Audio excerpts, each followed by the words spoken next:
जय हिंद क्लास, मेरा नाम पुरुषोत्तम कुमार है और आज हम क्या पढ़ेंगे?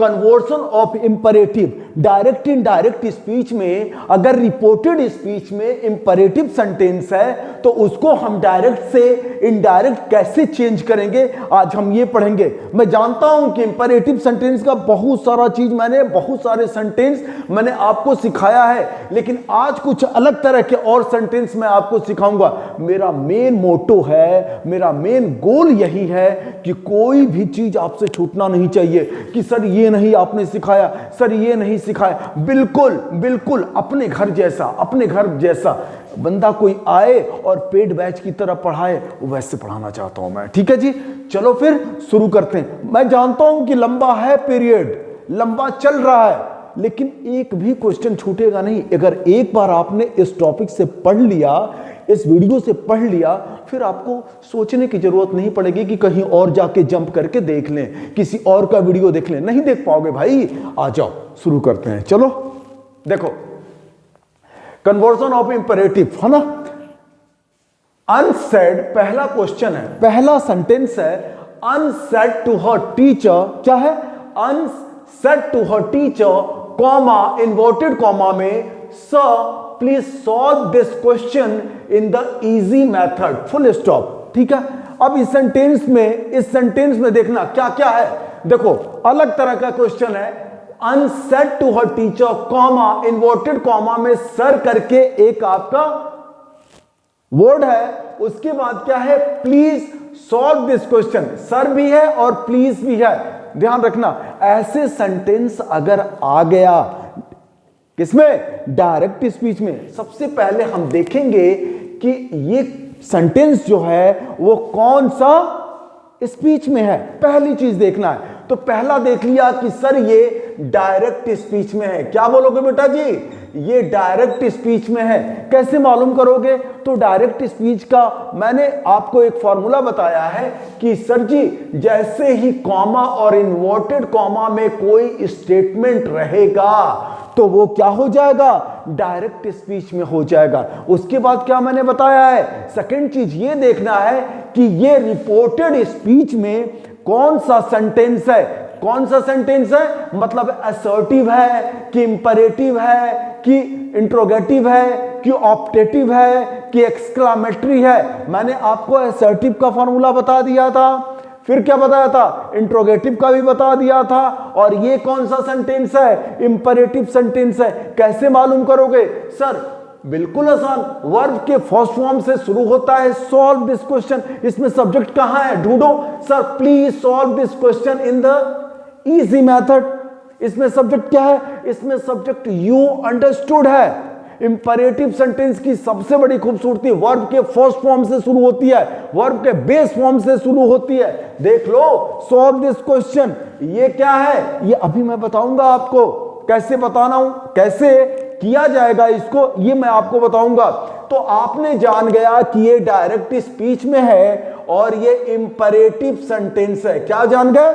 कि ये इंपरेटिव सेंटेंस है। अब इसको बनाना शुरू कर देते हैं। कैसे बनाएंगे? देखो, Ansh said to her teacher imperative sentence है, तो अंश का अंश लिख दिया इसको। सेड टू को किस में चेंज करेंगे? सेड टू को किस में चेंज करेंगे? मैंने बताया था कि सेड टू को तीन तरह से आप चेंज कर सकते हो, जैसा सेंस रहे। अगर रिक्वेस्ट करेगा, एडवाइस करेगा, चाहे ऑर्डर करेगा, तो आपको इस सेंस के हिसाब से आपको चेंज करना है।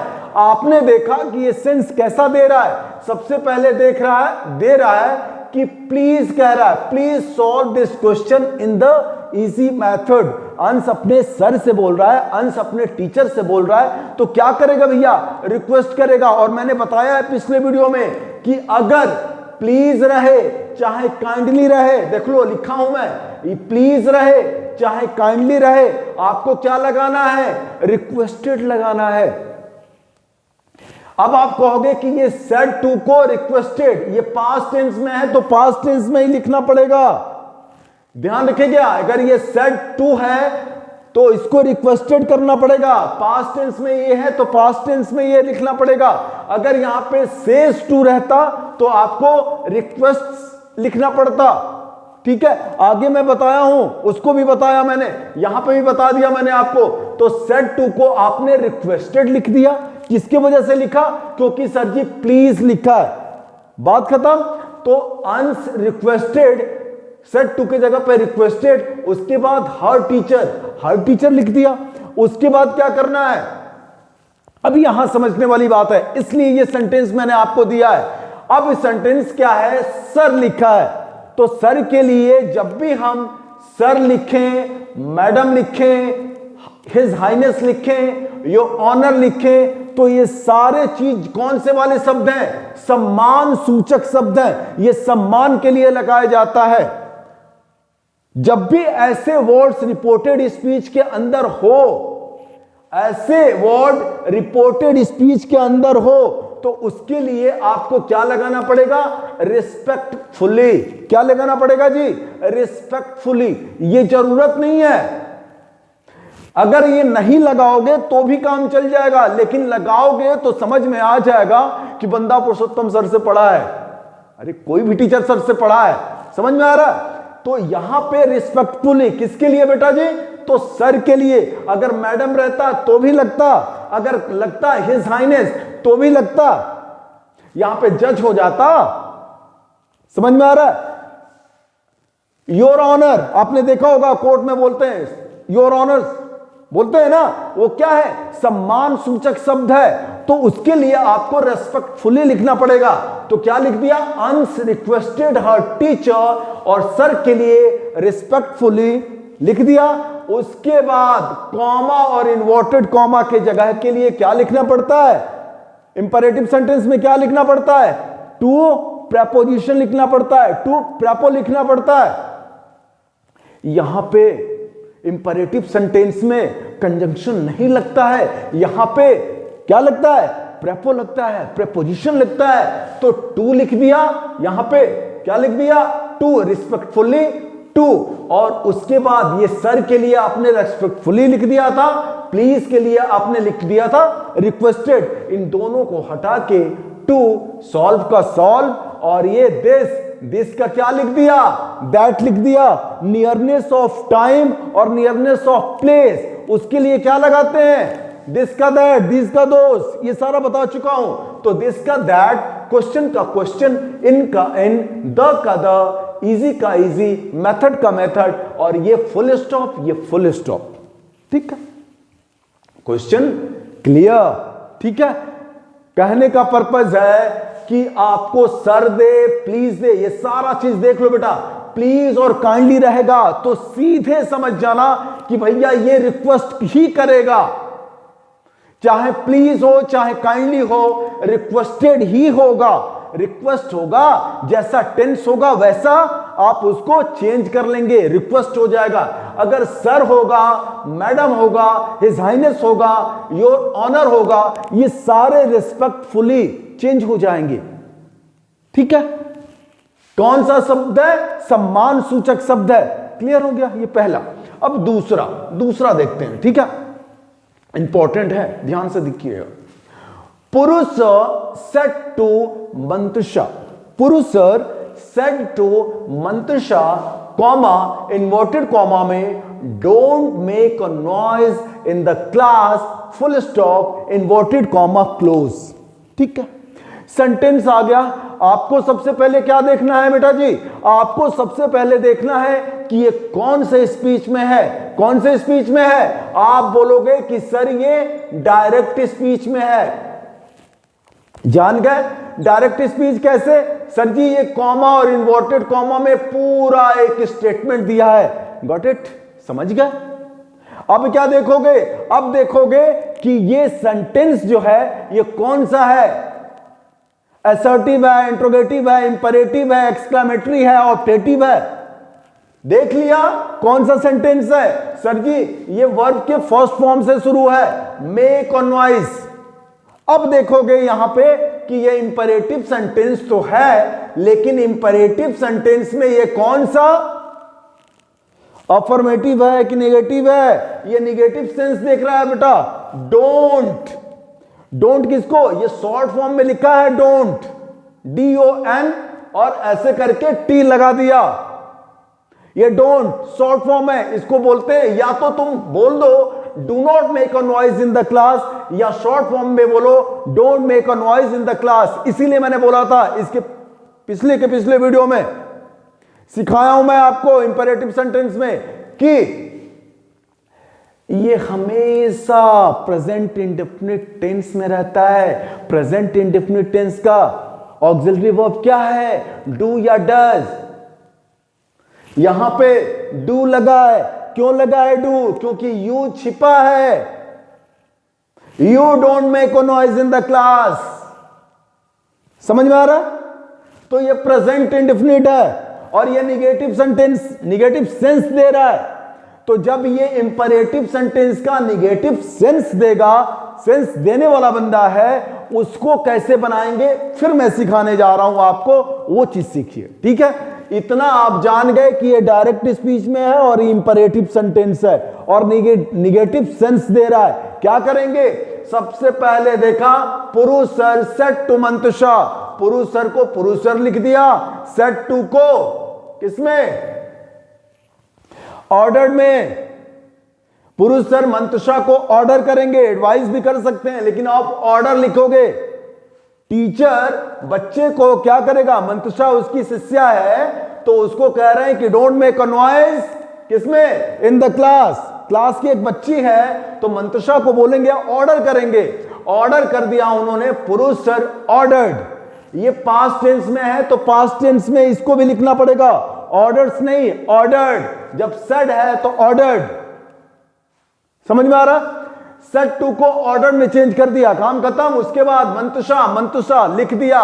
उसके बाद स्टोरी में ट्विस्ट आएगा। क्या करना है ध्यान से सुनिएगा। ये डू नॉट है ना, डोंट है चाहे डू नॉट है। डू नॉट फुल फॉर्म हो जाएगा short form do not, short form don't. तो डू को हटा के नॉट यहां पे लिख दिया, डू को हटा के नॉट लिख दिया। उसके बाद टू कॉमा और इन्वर्टेड कॉमा के लिए टू, और उसके बाद make a noise in the class, ये फुल स्टॉप। ठीक है, समझ में आ रहा है? अब आप कहोगे कि सर ऐसे नहीं बना सकते क्या? Purush ordered Mantusha to not make a noise in the class. मैं बता चुका हूं, टू प्लस वर्ब का फर्स्ट फॉर्म, टू ध्यान से सुनिएगा, टू प्लस वर्ब का फर्स्ट फॉर्म मिलके क्या बनता है? इन्फिनेटिव बनता है। और इन्फिनेटिव को स्प्लिट नहीं किया जा सकता। इन्फिनेटिव के बीच में तुम अंतर नहीं कर सकते, वो नाराज हो जाएगा वो नाराज हो जाएगा, नहीं घुस सकते। इसीलिए आपको नॉट लिखना है यहां पे। To make, to plus verb का फर्स्ट फॉर्म इन्फिनेटिव बन गया। इन्फिनेटिव के अंदर आप घुस नहीं सकते हो। लोग यहीं पे गलती करते हैं, यहीं पे एरर आता है कॉम्पिटिशन्स में। पुरुषर ऑर्डर्ड मंतुषा क्या लिखेगा? To not make a noise in the class, यहां पे घुस जाएगा। गलती नहीं करना है। डोंट जैसे आया, डू को हटा दिया, नॉट लिख दिया, उसके बाद टू, उसके बाद वर्ब का फर्स्ट फॉर्म करके बना दीजिएगा बेटा जी। ये आपका बन गया। एक ये तरीका है और दो तीन तरीके और आपको समझाते हैं कि कैसे इस सेंटेंस को बनाया जा सकता है। कौन सा? इंपरेटिव सेंटेंस का निगेटिव सेंस देने वाला बंदा। ठीक है, सेंटेंस देखते हैं। देखो ध्यान से देखिएगा, एक होता है प्रोहिबिट और एक होता है प्रिवेंट। ध्यान से सुनिएगा बेटा जी, एक होता है प्रोहिबिट और एक होता है प्रिवेंट। दोनों का मतलब क्या? प्रोहिबिट का मतलब निषेध। क्या होता है? निषेध। ये कैसा वर्ड है? ये आपका निगेटिव वर्ड है। ठीक है, देखो प्रोहिबिट का मतलब निषेध, प्रिवेंट का मतलब रोकना। इसका अगर हम मुझे यूज करना है प्रिवेंट का चाहे चाहे प्रिवेंट का चाहे प्रोहिबिट का, तो उसका बनाने का, इसको यूज करने का रूल है from plus verb with ING, मतलब gerund. Smoking is a dangerous for health, समझ में आ रहा है? Smoking is injurious for health, होता है ना। तो स्मोकिंग क्या हो गया, स्मोक प्लस आईएनजी, जिरंड हो जाता है, और नाउन की तरह होता है, जिरंड नाउन की तरह काम करता है। कभी जिरंड टॉपिक आपको पढ़ाऊंगा मैं, इसके बाद जब डायरेक्ट इनडायरेक्ट के बाद वर्ब चैप्टर स्टार्ट करने वाला हूं, उसको बताऊंगा मैं।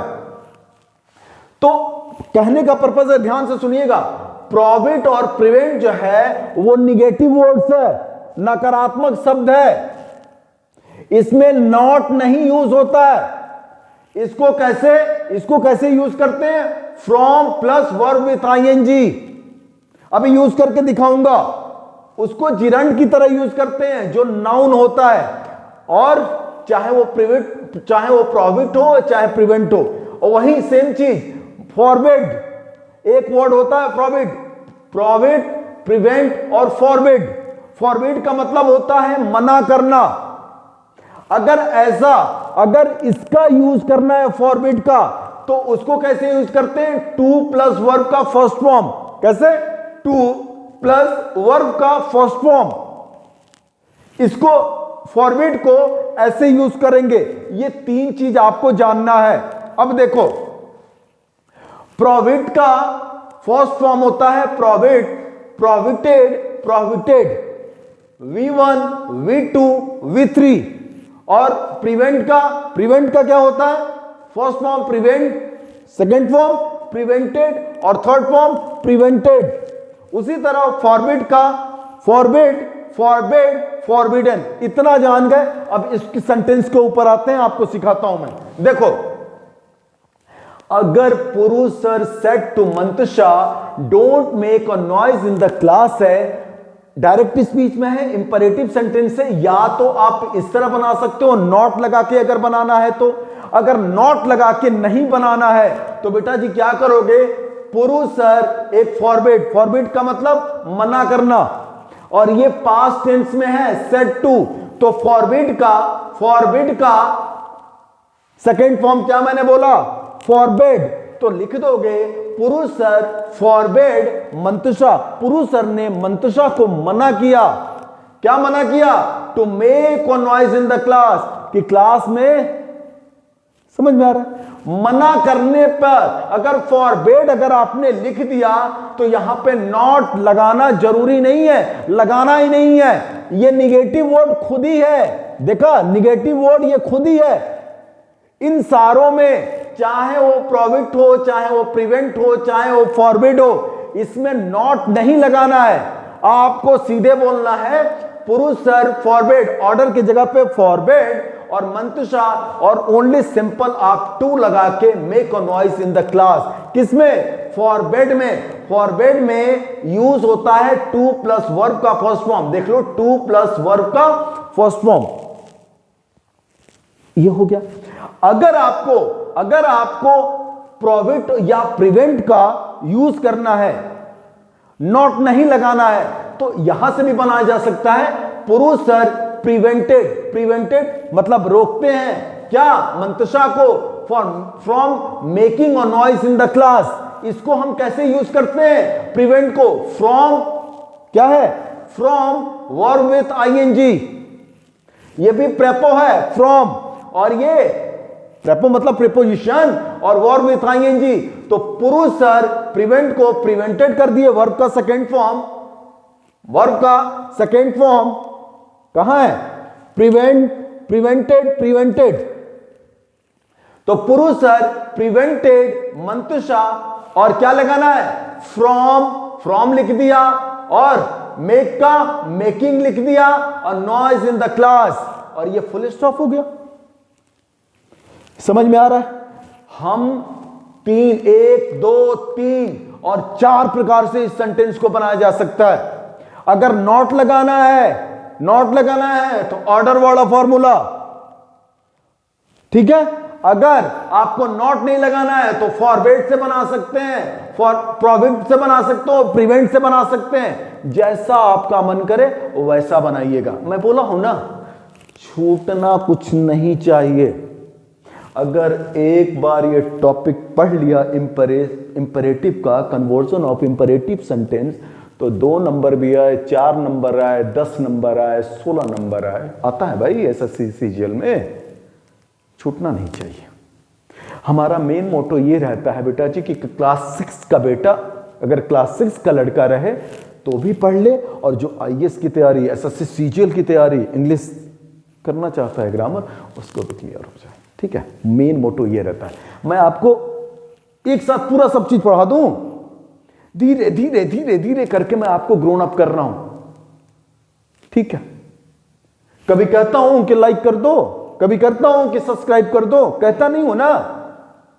जब अच्छा कंटेंट मिलेगा तो आता है भाई, लोग लाइक करते हैं, मुझे पता है। जब प्यार दोगे तो प्यार मिलेगा ही मिलेगा, ये जीवन का सिद्धांत है। ठीक है, चलो ये क्लियर हो गया। प्रोविट प्रिवेंट में from plus verb with ING, और फॉरवर्ड में टू प्लस वर्ब का फर्स्ट फॉर्म। इसमें नॉट नहीं लगता, इन तीनों में प्रोविट, प्रिवेंट और फॉरवर्ड। क्यों नहीं लगता? क्योंकि सर ये निगेटिव वर्ड्स है। नॉट क्या है? नॉट इसमें यूज करना ही नहीं है, ये तीनों में। ठीक है, चलो अब दूसरा चीज आपको सिखाता हूं। ये सेकंड हो गया। तीसरा इससे रिलेटेड है बेटा। ठीक है, क्या हुआ कि जब मैं ये पढ़ा रहा था तो एक बच्चे ने बोला कि सर अगर मैंने एक सेंटेंस लिखा, ईशानवी सेस टू मी, क्या लिखा? Ishanvi says to me, comma inverted comma में सर यहां पे लिखा और प्लीज यहां पे लिख दिया। ध्यान से सुनिएगा, सर यहां पे लिख दिया और प्लीज यहां पे लिख दिया। देखो, Ishanvi says to me, comma inverted comma में sir write the question on the black board, फिर कॉमा प्लीज। बोलते हैं ना, Ishanvi says to me, sir write the question on the black board please. बोलते हैं। अगर ऐसे सेंटेंस अगर कोई बोल दिया और इसका इनडायरेक्ट स्पीच बनाना, कैसे करेंगे? बिल्कुल आसान। चाहे इधर से घुमाए चाहे इधर से घुमाए, काम वही करना है, काम वही करना है। क्या काम करना है? पहले देखा स्पीच कौन सा? Direct speech. किसमें? Direct speech. देख लिया कौन सा सेंटेंस? Imperative sentence. कैसे? सर कॉमा इन्वर्टेड कॉमा में पूरा एक स्टेटमेंट दिया, काम खत्म। अब क्या है? ईशानवी सेस टू मी, ध्यान देखिएगा, Ishanvi says to me, Ishanvi का ईशानवी लिख दिया, ये है सेज, सेड नहीं है, सेज है। तो सेज टू को किस में चेंज करेंगे? देखा मैंने, क्या है? सेज। तो क्या है? प्लीज लास्ट में, चाहे यहां रहे चाहे यहां रहे। मतलब प्लीज का काम क्या है? रिक्वेस्ट करना। तो रिक्वेस्ट कर दिया, लेकिन यहां पे रिक्वेस्टेड नहीं किया। क्यों नहीं किया? क्योंकि ये प्रेजेंट इंडेफिनिट में है, प्रेजेंट टेंस में है, सेज है। तो सेज को, रिक्वेस्ट को प्रेजेंट टेंस में लिख देंगे, रिक्वेस्टेड एस करके लगा देंगे, रिक्वेस्टेड नहीं, रिक्वेस्ट। और मी का मी लिख दिया। अब देखा क्या? प्लीज का तो ऐसे कर दिया, वैसे ही सर को बताया हो ना, sir, madam, his highness, your highness, respectfully, क्या लिख दिया? रिस्पेक्टफुली। चाहे यहां लिखे चाहे यहां लिखे, काम वही करना है। ईशानवी रिक्वेस्टेड मी रिस्पेक्टफुली। अब उसके बाद क्या बेटा जी? कॉमा, इन्वर्टेड कॉमा को हटा के क्या लिखना है? टू, कंजंक्शन की प्रेपोजिशन, उसके बाद वर्ब का first form, right the question on the black board, on the black board, full stop, काम खत्म। सर और प्लीज इन सारों को डिसअपियर, गायब कर देते हैं, उसको लिखते नहीं है। वो तो सर इसलिए लिख रहा है, सम्मान सूचक शब्द है तो रेस्पेक्टफुली बोलेगा। समझ में आ रहा है? उम्मीद कर रहा हूं कि आपको अच्छा लगा होगा, और सारे सेंटेंस आपको सिखाएंगे जल्दी ही। ठीक है, थैंक यू सो मच। जय हिंद।